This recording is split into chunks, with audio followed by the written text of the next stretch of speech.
Okie doke. So this is part 2 of my non-building build vlog. It was just the second non-building video that's going to be in this vlog. And this is the making a plan video. It's how we got started in our little journey. I already talked about how I got on the idea of getting a Skoolie. This is how I actually got the bus. Holy crap. We own a bus. We own this bus. We own a bus. And I gotta start with this. I'm gonna steal this phrase. This is not a how-to video. It's what I found out. This is what I believe to be true. But do your own research. Super important. Figure out what's right for you because you are a different person, you may have different driving statuses, and you probably live in a different state. The rules will be different for you. Okay, that said, research places. I did watch a lot of YouTube, so I'll listen to that first. It's actually kind of why I'm doing this series, is that I want to give back a little bit. The thing about YouTube is about half of what I watched was, oh, that's very inspiring. That's a lovely idea. And about half of it was me pulling what's left of my hair out saying, oh my God, don't do that. I kind of look at YouTube as watching someone go through a minefield. You feel bad for them when it blows up, but you know where not to step for a lot of it. And, you know, some of it is, there are some neat ideas out there. As far as real research, I got a lot off of Reddit, both the r Skoolies and the r Skoolie subreddits are pretty good. They're a good place to ask questions right now. The other place that I recommend people look if they're going to start is skoolie.net. I would say that before you even think about starting something like this, go on skoolie.net, choose 1 or 2 bus build logs or bus build threads, and read the whole damn thing. Read it from front to back, all 15, 20, 30 pages of posts, and you'll get an idea of what you're biting off. I think that that's a great sort of overview. Some of the information's a little dated.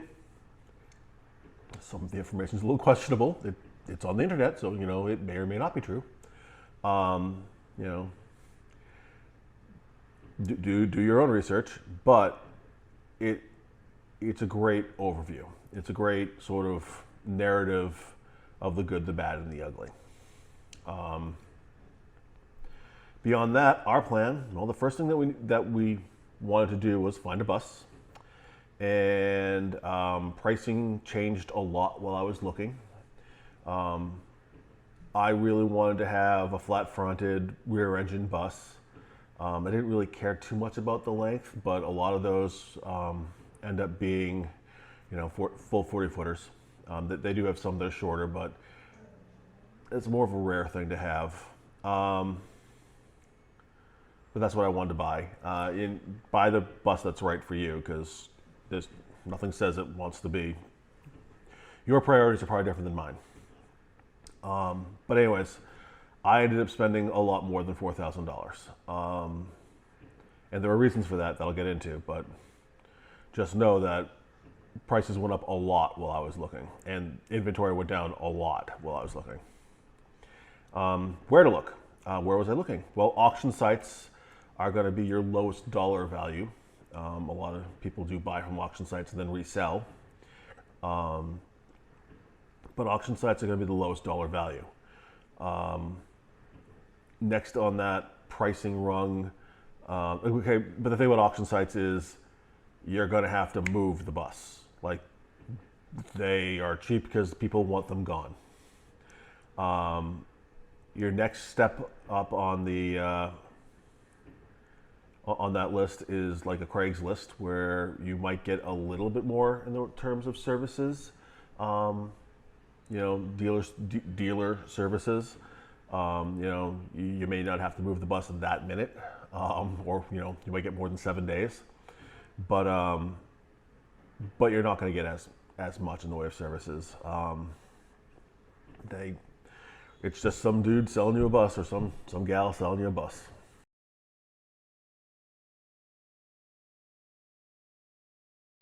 Auctions sites, I'm back to those again. I don't know why. Like eBay, I think is where I was thinking more. eBay buses tend to be more like Craigslist. And eBay is, again, there's going to be terms for moving the bus. You're going to end up with buses that are far away, or seeing them anyways, getting advertisements for them. Again, you might get a few more services. You might be dealing with a slightly more professional set of sellers, but the prices will be higher. And then finally, there's actual dealers, and they cost more. The bus that we bought came from a dealer in Virginia, and it cost me more. It cost me almost twice what I planned on spending. Actually, that's not true. It cost me 50% more than what I had originally budgeted. That class is tough. But, and this becomes important later, I was allowed to leave the bus there for 30 days. I went down, I looked at it, I bought it. They moved it to a more secure part of their yard, and then I went away for 30 days, which helped me a lot, and I'll explain that in a second. I'll actually explain that now. It helped me a lot because of licensure. I'm not legally allowed to drive a bus. I'm not supposed to drive a vehicle with I have a standard Class D license. So I'm not supposed to drive a vehicle with a GVWR, yeah, of more than 26,000 pounds, or even of 26,000 pounds. I can drive one that's 25,999 pounds, but not 26,000. And that, there is this school of thought that if you're driving it for non-commercial purposes, you are okay. And I really, really did not want to try to explain that viewpoint to a law enforcement officer on the side of the road. So that's, again, this is where dealers can make some sense. I talked to a dealer, Don Brown Bus Sales out of New York. I'm in Massachusetts, so they're not that far away. And they could deliver the bus to me.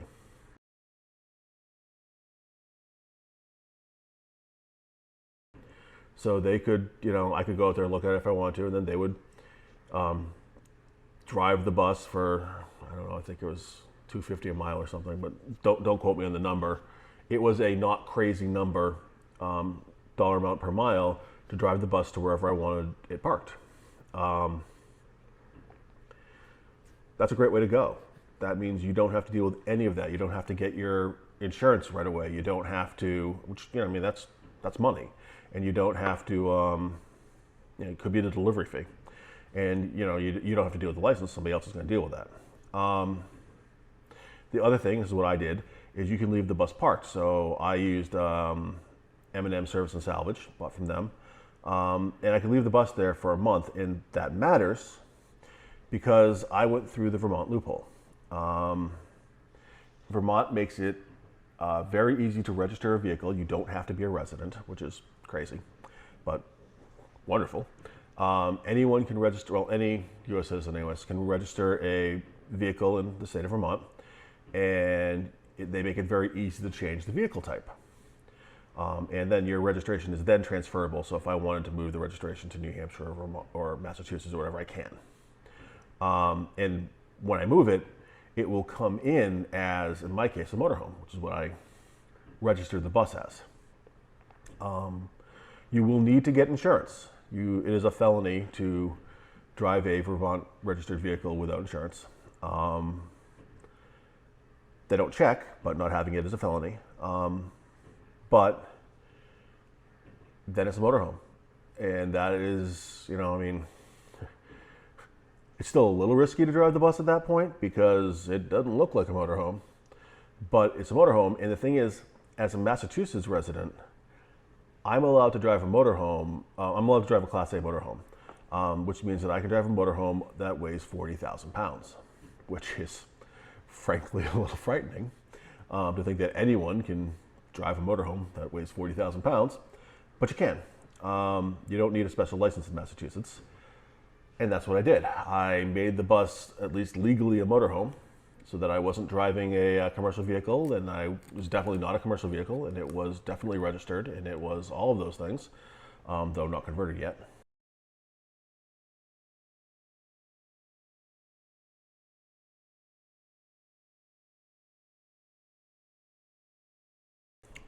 And that was my level of comfort with moving a bus. Insurance, like I said, you need it. And the first year is complicated, and it's fairly expensive at first. I think I spent either $700 or $800 for the first year of insurance. And what you get is you get what's called commercial for private use. When you first ask an insurance agent for this, you will get stunned silence. And you will have to repeat the request. I called at least a couple different places, but I eventually got my policy, so it can be done. And just I'm gonna throw this out here. This is what I was trying to explain to a insurance company, to an insurance agent. I live in Massachusetts. I'm garaging the vehicle in New Hampshire, and I'm registering it in Vermont.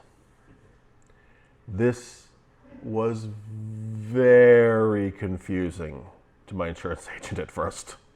And I talked to a bunch of different people, but I found an agent who was willing to work with me, and she said she would figure it out, and she actually called somebody else in the company whose kid was making a Skoolie, and she got it done. She got through for me. So that was great. I got it insured. I can now legally drive the vehicle. I'm pretty sure, at least I have a good excuse if I'm talking to an officer or a judge. And as far as insurance goes, my understanding is that RV insurance should be less. It should cost me a lot less. I don't know how much yet because I'm not there yet. And I will probably, is it really a motorhome inspection will probably be with my insurance agency, carrier, somebody, at a later date. But before I worry about that, I'm going to make sure the thing actually looks like an RV. Right now, it looks like an empty tin can. All right. You know, the next thing that we needed was a place to put the bus. I already talked about that in the other video a little bit. I am not allowed to park it in the town where I'm living. They say you can't have a regular RV visible from the road. You have to have it in a garage or in back of your house, and I can't do that here. There's no way I can get a bus into the backyard of this particular house. So you need a place, and if you're doing a full-size bus, they're big. They are not a small vehicle. My bus, if you include the front mirrors, is 40 feet long. It's 38 and a half without the mirrors. So I needed a space that's 40 feet long to park this bus. And you know, it's 8 feet wide. It takes up a huge chunk of my dad's driveway. Now, I am able to sneak it back, you know, towards the end of his driveway and hang the end of it out over a brook. Because, you know, they do have a bunch of space in the front and the back that's outside the wheelbase. But you need a big space to work on a big bus. You know, and I think that's pretty much where I'm going to wrap this one up. I should have a video about moving the bus, and you know, in the start of actually building it out. But those are the big things that you have to think about, and you need to get in place for yourself before you start actually working on a bus. You know, the getting it was literally the hardest thing I've had to do for this whole process so far. So, yeah, getting it and getting it home. That said, it is a fun adventure. And it made for a few pretty cool road trips with my dad. Virginia's a long drive from Massachusetts. 9 hours without traffic. 12 hours plus on a bus with traffic. And taking a longer route because I was way, way too chicken to drive it through New York City. Went way out of my way. Be well. I will hopefully get this video and a few others posted soon, and eventually be able to actually start taking some feedback from people. See you next week.